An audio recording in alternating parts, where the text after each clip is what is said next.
tere, minu nimi on Jaanus ning siin räägime psühholoogiast ja vaimsest tervisest lihtsalt, teaduspõhiselt ja praktiliselt. Eelmises videos rääkisime sellest, kuidas öelda ei ilma süütundeta.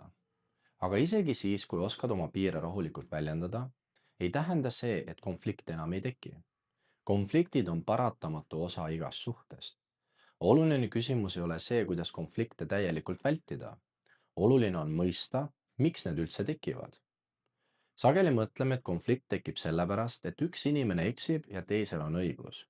Aga päriselus on olukord enamasti keerulisem. Väga sageli näevad kaks inimest täpselt sama olukorda lihtsalt erinevalt. Mõlemad võivad olla oma vaatenurgast täiesti siirad. Ja ometi jõuavad nad täiesti erinevate järeldusteni. Kujuta ette, et lepid sõbraga kokku, et saate kokku kell 6. Sõber jõuab kohale 20 minutit hiljem. Sina mõtled, et ta ei austa sinu aega üldse. Tema mõtleb, mis vahet sellel 20 minutil on. Juhtus üks ja sama asi, aga selle tähendus oli teie jaoks erinev. Ja just sellistes olukordades saavad konfliktid sageli alguse. Sama juhtub ka sõnadega. Üks inimene ütleb midagi naljana, teine võtab seda kriitikana. Üks arvab, et ta rääkis täiesti rahulikult. Teine tunneb, et temaga räägiti üleolevalt. Me ei reageeri ainult sellele, mida teine ütles, me reageerime sellele, kuidas meie seda tõlgendame. Seda mõjutavad meie varasemad kogemused. Kui sind on varem palju kritiseeritud, võid märgata kriitikat ka seal, kus teine inimene seda tegelikult ei mõelnud. Kui oled harjunud, et inimesed ei kuula sind, võid kiiremini tunda, et sind jälle ei kuulata. See ei tähenda, et sa kujutaksid asju ette. See tähendab, et meie varasemad kogemused mõjutavad seda, kuidas me uusi olukordi mõistame. Konflikt võib tekkida ka siis, kui inimesed ootavad teineteiselt erinevaid asju. Näiteks üks sõber tahab kohtuda mitu korda nädalas. Teisele piisab ühest korrast kuus. Üks peab oluliseks, et sõnumitele vastatakse kiiresti, teine ei näe sellest probleemi. Kui neist ootustest ei räägita, võib kumbki arvata, et teine lihtsalt ei hooli. Tegelikult võivad mõlemad lihtsalt mõelda suhtest erinevalt. Siin on veel üks huvitav tähelepanek. Kui oleme emotsionaalselt ärritunud, muutub rahulik mõtlemine palju raskemaks. Siis keskendume rohkem sellele, kes eksis, ja vähem sellele, kuidas olukorda lahendada. Sellepärast öeldakse vahel midagi, mida hiljem kahetsetakse.